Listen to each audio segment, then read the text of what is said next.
Bonjour tout le monde! Aujourd'hui, j'avais envie de vous parler de ce qu'on a parlé dans le groupe.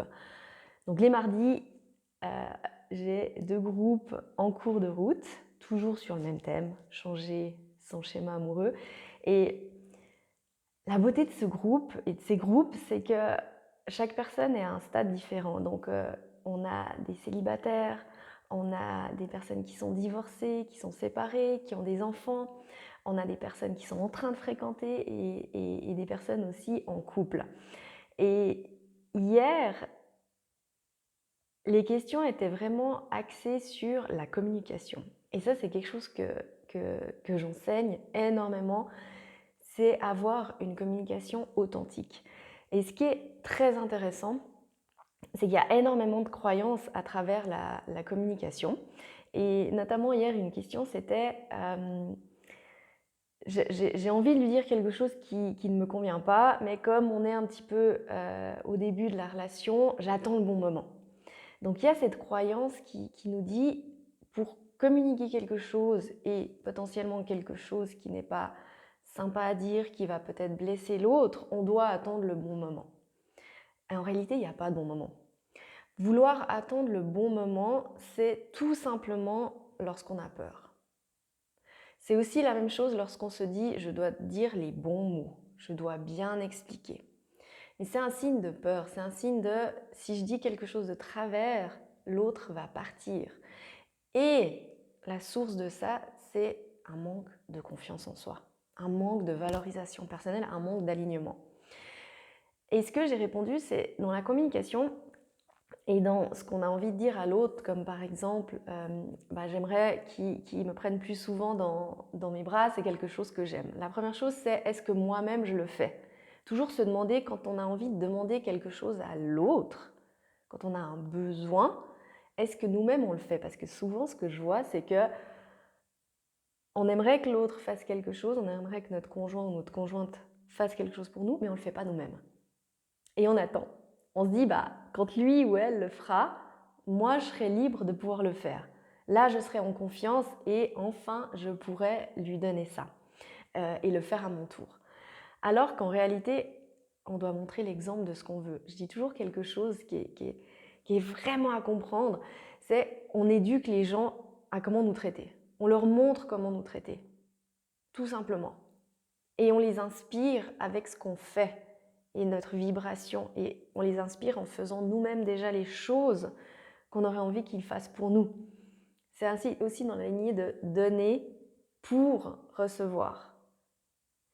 Et ensuite, la deuxième chose, donc la première chose, c'est de voir est-ce que moi-même je fais cette chose-là en donnant, en me disant je le fais parce que moi ça me plaît et pas pour attendre quelque chose en retour ou pour changer l'autre. Ok. Et la deuxième chose, c'est de simplement dire. Tout simplement. Notre mental veut nous protéger, donc notre mental va dire non mais tu peux pas dire ça maintenant, il faut trouver le bon moment, il faut que tout soit aligné, que les planètes soient alignées, que l'énergie soit alignée, que ci, que ça. Alors que finalement, on choisit le bon moment. C'est comme aussi attendre d'être prête. On peut attendre 20 ans d'être prête. On choisit d'être prêt, on choisit de se lancer, on choisit de dire les choses. Et plus on le dit avec un alignement de « moi je le fais de mon côté, c'est mon besoin, c'est ce dont j'ai envie », je demande à l'autre en me disant, et c'est ça la clé de toute communication, que je suis OK si l'autre en face n'a pas le souhait de me prendre tout le temps dans ses bras, n'a pas le souhait d'être tactile, c'est OK, ce sera OK pour moi. Tout simplement. Parce qu'on met tellement de pression à si la personne dit non, si la personne prend mal, mais on met ça dans les mains de l'autre parce que nous-mêmes, on se dit, mon Dieu, s'il dit non, ça veut dire qu'il ne m'aime pas, ça veut dire que ce n'est pas la bonne personne, ça veut dire X, Y, Z.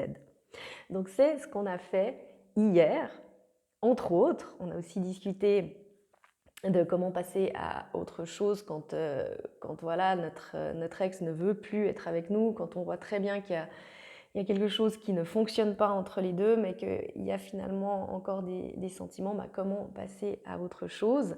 On a vu aussi Comment garder l'énergie et la motivation sur les réseaux sociaux, sur les applications de rencontres quand on choisit ce canal-là? Parce que c'est un choix, hein. Certaines de mes clientes choisissent ce canal-là parce que c'est leur canal avec lequel elles ont envie de rencontrer quelqu'un, et d'autres choisissent de rencontrer des personnes dans, entre guillemets, la vraie vie.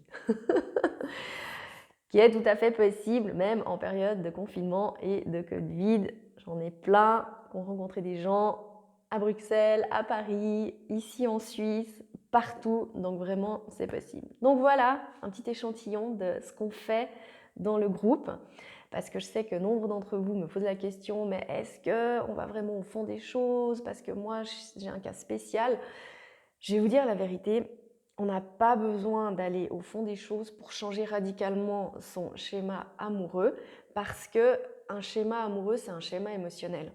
Et un schéma émotionnel, vous avez le même en couple, en célibataire, que même en étant en phase de divorce, c'est toujours quelque part les mêmes schémas émotionnels qu'on a, et c'est ça qu'on pointe. Et quand les autres se font coacher sur quelque chose, ben, vous avez des déclics, tout le monde a des déclics, et c'est ça qui est génial, parce que c'est des choses où on se dit, bah, tiens, ça, j'y avais pas pensé, mais je le fais aussi, ah, bah, je peux le rééquilibrer. Et c'est ça, la beauté du groupe.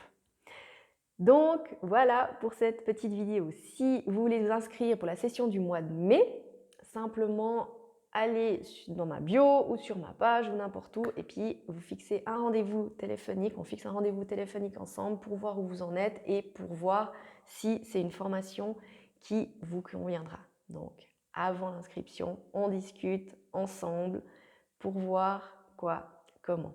Mais c'est une formation qui est absolument super, et moi je parle de formation parce que je suis convaincue que pour avoir une belle vie amoureuse, on ne doit pas régler des problèmes, on doit simplement acquérir des compétences et savoir utiliser notre plus bel outil qui est notre corps, notre tête, notre cœur, un petit peu tout ce qui fait que nous sommes nous, et réaligner tout ça.